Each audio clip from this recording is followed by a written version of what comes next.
Anyway, let's go to Howard Beck, senior NBA writer for The Ringer, and he's been, he's so good. He's wrote for some big time publications, the LA Daily News, New York Times, Bleacher Report, and Sports Illustrated, and he's tapped in on the NBA. And I wanted to get Howard on today to talk about the NCAA tournament and his start for the Golden State Warriors. Howard, good morning, man. Long time no talk. How you doing? Good morning, gentlemen. Good to be with you. Good to be with you, too, as we get ready for the in-season tournament. Group play starts today with the Warriors and OKC. My buddy over here, Joe Shasky, is excited about that. He's excited. What about you, Howard? What do you think of this, man? I'm interested to see how it plays out. I think it could be intriguing. Maybe it works. Maybe it doesn't. But what's your thoughts on the in-season tournament, which starts group play today? Well, I'm going to try to be as cautious and open-minded and kind as I can be, because I have been a skeptic, which inflames certain friends of mine at the league office, who I like very much, because I admire, I'm going to say all the positive stuff first. I admire their willingness to experiment. I admire the innovation. I admire the ambition. I admire the fact that they have recognized that the regular season, especially early in the season, needs to be injected with a little bit more excitement and intrigue, and to make the games feel like they matter more, because there are a lot of trend lines that suggest to both players and teams and fans that maybe they don't matter quite enough. So I'm fine with the premise of all of it. I admire the initiative. And here comes the but, and this is the part where my friends at the league office get a little annoyed with me. I just don't see why we should care who wins a fictional trophy that was created 5 minutes ago. Now, the response will usually be, hey, all these championships are fictional. Like, it's just all just a human construct, basically, right? We get to do a very deep philosophical existential argument, and fine. It's true. Like, 10 years from now, if this thing's established, we might think of it differently than 5 minutes after it's invented. I just don't see right now why players will care who holds that cup in December, or why fans will, or why 5 minutes after it ends, why we won't all just forget about it and go back to doing what we always do, which is waiting for a blockbuster trade, speculating about who's going to make the All-Star game, and then who's going to win the championship, the real championship, in June. And I just don't think that anybody years from now is going to even remember who won any of these, assuming this lasts multiple years. So that's my skepticism. That's not criticism. That's just skepticism. I don't want to say that I'm not against it. I'm agnostic. Right. I don't care that they have it or don't have it. The fans will ultimately decide. Either the fans will be really into it and the players will be into it and it's a success, or everybody's not into it. Well, no, see, there's nothing lost. That's where lost either way. Let me cut you off here. And that's where I would disagree. Yep. It's not on the fans. It's on the players. Like, this is literally on the players. Compete. Like, not exhaust all resources. We know what the ultimate end game is. We all understand that. It's about winning the championship in June, July. That's what it's all about. We understand that. But just try a little bit. Like the Elam ending was fun because in the All-Star game, they tried at the end. It felt like they cared a little. And so to me, let's just get down to the basics. Just compete. Compete and have fun, and don't rest everyone. I think that we're overthinking this whole thing. I'm here for it. At the end of the day, I want to see guys play slightly higher stakes basketball than walking through the dog days of December. I'm here for it. I'm excited. All of that's fine, and I have always said on this particular topic that fans take their cues from the players. So you're right to the extent that fans will care if the players care.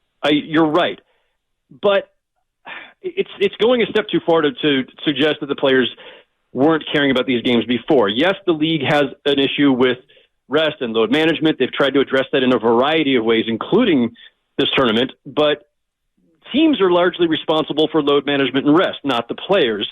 Secondly, there are plenty of really good, intriguing, fun, incredibly competitive games early in the season. You guys have just seen a bunch of them because I know I've watched most of the Warriors games so far, and they've been really fun. And if you're a Warriors fan, very encouraging.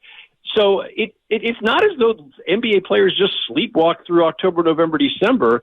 Often it's the fans who sleepwalk through it because they're like, we're paying attention to the World Series and we're paying attention to the NFL and everything else. And then we'll start tuning into the NBA on Christmas or in January. So that is a fan issue. That is a viewership issue. And this potentially addresses that. Yeah, Howard Beck here on the Morning Ross on 95.7 The Game from the Ringer. Does a great job covering the NBA.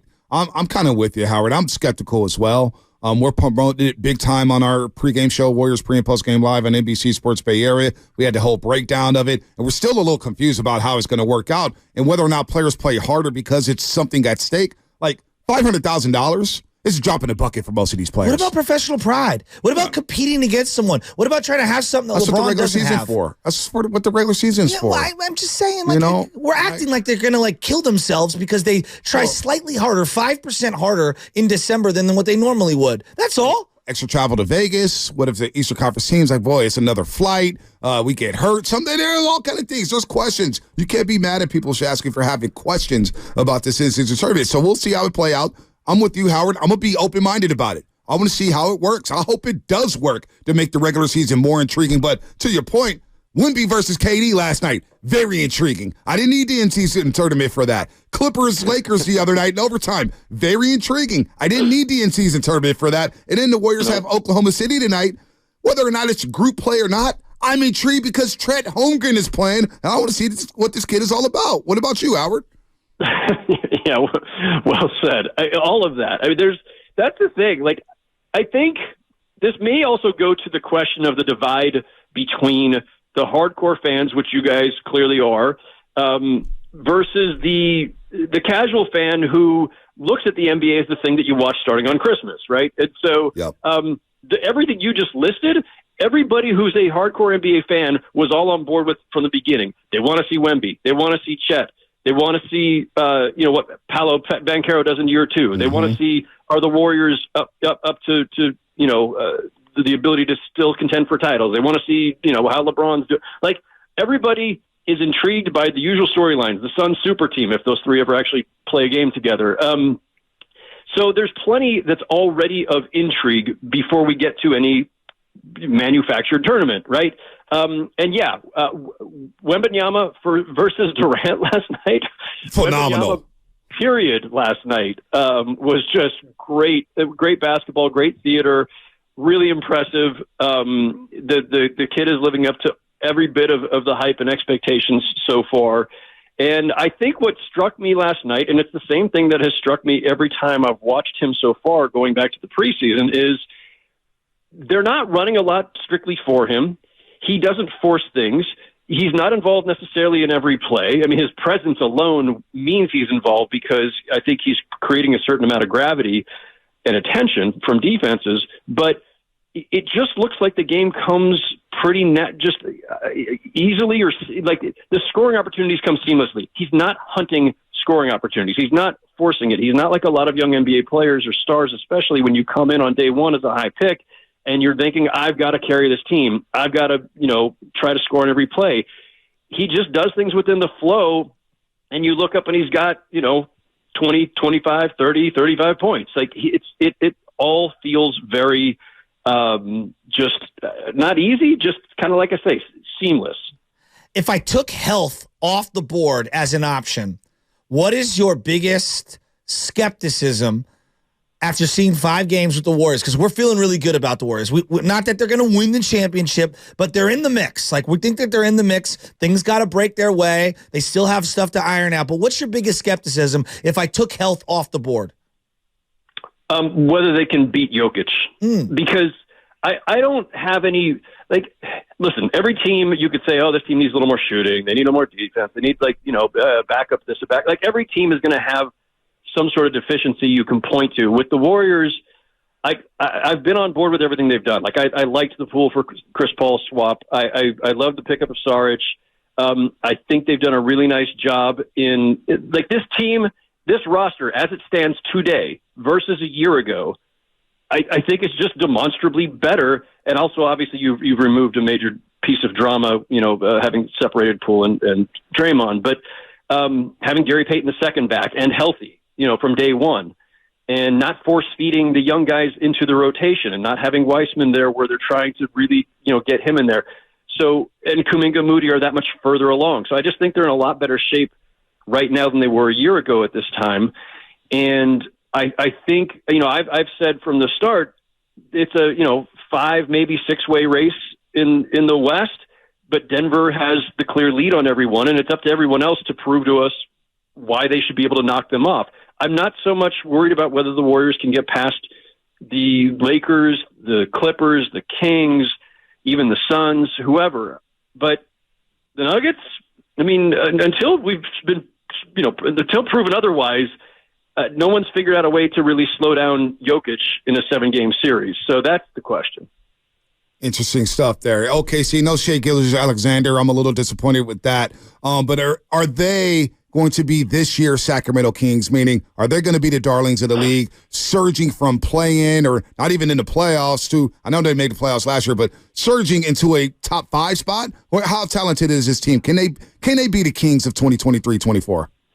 They're really talented, and they're coming fast, and they will be in the mix before too long. I think this is 1 year at least too soon to expect that kind of leap. Now, if Chet Holmgren, like Wembanyama, like he's got a lot of unique, skill set and size combinations, and he looks ready from day one. And obviously, he had a year to acclimate to the league while he was recovering from injury. But if he can be a true impact player consistently throughout the season, that might change the way I view this. But they're super young, and youth does not generally win in this league. I mean, even the Kings, De'Aaron Fox and Sabonis, whether though they hadn't been together long, individually they've been in the league for several years. Like they had a nice runway before that breakthrough happened. Also, last year was just a really strange season for the NBA and in the West. I just don't think there's the same opportunity to make a big leap up into the top 5. I think it's very crowded up there. Well, we're running out of time. 20 seconds left. What do you make of James Harden and his presser yesterday? I know, I'm laughing too. I think that pretty well sums it up. I wish him and the Clippers well, but that was not encouraging.